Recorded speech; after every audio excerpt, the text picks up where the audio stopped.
নমস্কার বন্ধুরা, আশা করি আপনারা সকলে খুব ভালো আছেন। পাঁচমেশালির হেসেলে আপনাদের সকলকে স্বাগত। এখন তো একটু একটু ঠান্ডা পড়ে গেছে, তো সকলেরই মন হচ্ছে পিঠে খাওয়ার জন্য। তো আজ আমি নিয়ে এসেছি অপূর্ব স্বাদের একটি রোল রসমালাই পিঠের রেসিপি। সেটা বানানোর জন্য এখানে আমি গ্যাসের মধ্যে একটা কড়াই চাপিয়েছি আর তাতে অল্প একটু জল দিয়েছি। আর এখানে নিয়েছি আমি 1 প্যাকেট মতো ফুল ক্রিম দুধ।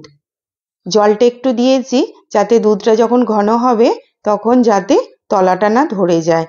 এখানে দুধটা একটু ফুটে ঘন হবে, তো দুধটা যতক্ষণ ঘন হচ্ছে ততক্ষণ এখানে আমি 1 বাটি মতো সুজি নিয়েছি। সাথে নিয়েছি তার থেকে একটু ছোট বাটির 1 বাটি মতো নারকেল কুড়ো।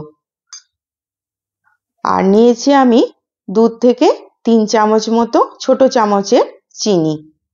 প্রথমে আমি একটা মিক্সিং জারের মধ্যে দিয়ে দিলাম সুজিটা আর দেব চিনিটা। যে 2 থেকে 3 চামচ চিনি নিয়েছিলাম আমি সেইটা দিয়ে দিলাম। এবার এই দুটোকে পিষে একটা মিহি মতো পাউডার বানাবো। ভালো করে মিহি পাউডার বানাতে হবে। দেখুন এইভাবে করে আমি একটা মিহি পাউডার বানিয়ে নিয়েছি।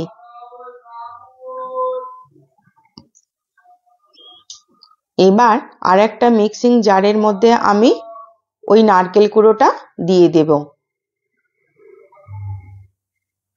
আর অল্প একটু জল দিয়ে এইভাবে করে একটা মিহি মতো পেস্ট আমি বানিয়েছি। ভালো করে পিষে নিতে হবে, এইভাবে করে বানিয়ে নিয়েছি। এখানে আমি দুধ ভালো করে ফুটিয়ে নিয়ে একটু ঠান্ডা করে কুসুম কুসুম গরম মতো রেখে দিয়েছি। এবার সুজি আর চিনির পাউডারটা এর মধ্যে দিলাম আর নারকেলের পেস্টটাও এর মধ্যে আমি দিয়ে দেব।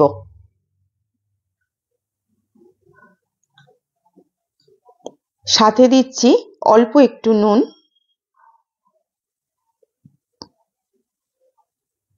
এবার সবকটা উপকরণ একটু ভালো করে মিশিয়ে নেব। সুজি, চিনি, নারকেল আর নুন এই কুসুম গরম দুধের মধ্যে দিয়ে ভালো করে এইভাবে করে আমি মিশিয়ে নিচ্ছি।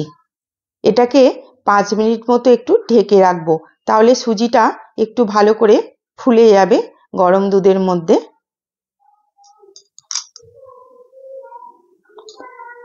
5 মিনিট মতো আমি ঢেকে রেখেছিলাম। দেখুন সুজিটা ফুলে অনেকটা বেশ ঘন মতো হয়েছে। খুব একটা ঘন কিন্তু করা যাবে না, এটা মোটামুটি একটু পাতলা মতনই ব্যাটারটা রাখতে হবে। এখানে দুধটাও ভালো মতো ঘন হয়ে অনেকটা পরিমাণে কমে গেছে, দেখুন যতটা দিয়েছিলাম। এবার এর মধ্যে আমি 3 থেকে 4টে মতো এলাচ এইভাবে ভেঙে দিয়ে দেব। ভালো করে নাড়াচাড়া করে নিয়ে আমি এখানে খেজুরের গুড় নিয়েছি, একটু এভাবে করে ঘষে দিয়ে দেব। খুব বেশি মিষ্টি দেব না, আমি যেরকম খাই দিলাম, আপনারা যতটা মিষ্টি পছন্দ করেন ততটাই দেবেন। ভালো করে খেজুরের গুড়ের সঙ্গে দুধটা একটু ফুটিয়ে নেব।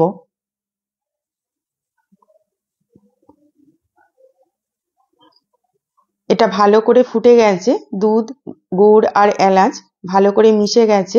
এবার এটা আমি গ্যাস থেকে নামিয়ে দেব। এখানে আমি একটা ননস্টিকের তাওয়া নিয়েছি আর একটু হালকা তেল বুলিয়ে আবার পুছে পরিষ্কার করে নিয়েছি। এর মধ্যে এবার এই ব্যাটারটা থেকে অল্প অল্প করে ব্যাটার দিয়ে এইভাবে ঘুরিয়ে ঘুরিয়ে পাতলা পাতলা রুটির মতো বানাবো।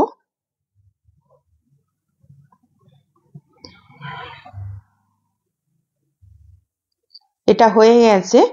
এবার ধীরে ধীরে এটা থেকে আস্তে আস্তে করে রোল মতো বানিয়ে নেব, ঠিক এইভাবে করে।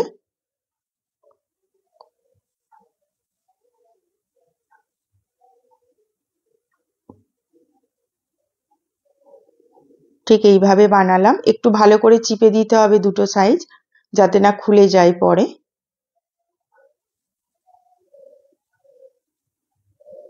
এটা হয়ে গেছে, নামিয়ে নিচ্ছি। ঠিক একইভাবে আর একটা আমি এরকম রুটি মতো বানিয়েছি। এবার যে রোলটা আমি বানালাম সেটা এই রোলের একদম ধারে রেখে এবার দুটোকে একসঙ্গে এইভাবে করে ধীরে ধীরে আবার একটা রোল আমি বানাবো। একটু ভালো করে আস্তে আস্তে চিপে চিপে দিতে হবে যাতে খুলে না যায়।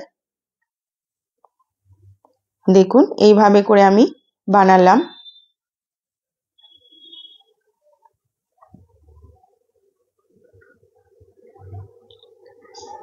আবারও একটা এইভাবে রুটি বানিয়েছি। এবার এর মধ্যে আগের যে দুটো রোল আমি একসাথে বানিয়েছিলাম সেই রোলটা আবার এর সাইডে দিয়ে আবারও এটাকে আমি আস্তে আস্তে ঘুরিয়ে ঘুরিয়ে একসাথে করে দেব। এইভাবে করে আমি 3 থেকে 4 বার মতো করে এক একটা রোল এইভাবে করে আমি বানিয়ে নেব। দেখুন আমি রোল দুটো বানিয়ে নিয়েছি এইভাবে করে। এবার একটা ছুরির সাহায্যে সাইড দুটো একটু কেটে বাদ দিয়ে দেব। দিয়ে এইভাবে করে আমি পাতলা পাতলা পিস মতো করে কেটে নেব রোলগুলো থেকে। দেখুন ঠিক এইভাবে করে আমি কেটেছি। কত সুন্দর হয়েছে দেখুন, আর ভেতরটা কিন্তু কত সুন্দর লেয়ার এসছে। এইভাবে করে আমি প্রতিটা পিস কেটে নিয়েছি রোল দুটো থেকে। আর দেখুন কত সুন্দর ভেতরটা ফাঁপা আর লেয়ার এসছে, দেখতে কি ভালো লাগছে না? এবার আমি ওই দুধটাকে আরেকবার গ্যাসের মধ্যে চাপিয়েছি। এবার এই রোলগুলো একটা একটা করে এই দুধের মধ্যে আমি দিয়ে দেব। দিয়ে 3 থেকে 4 মিনিট মতো একটু লো ফ্লেমে ফোটাবো, এটা কম আঁচে এটা ফোটাবো 3 থেকে 4 মিনিট মতো।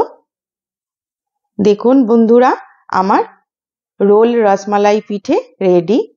আর রসমালাই যেহেতু তাই জন্য আমি দুধটাও একটু এইভাবে রেখেছি, পুরোটা ঘন করে দিইনি। দেখুন কতটা সুন্দর হয়েছে আর কতটা নরম হয়েছে সেটা আমি আপনাদের কেটে দেখাচ্ছি।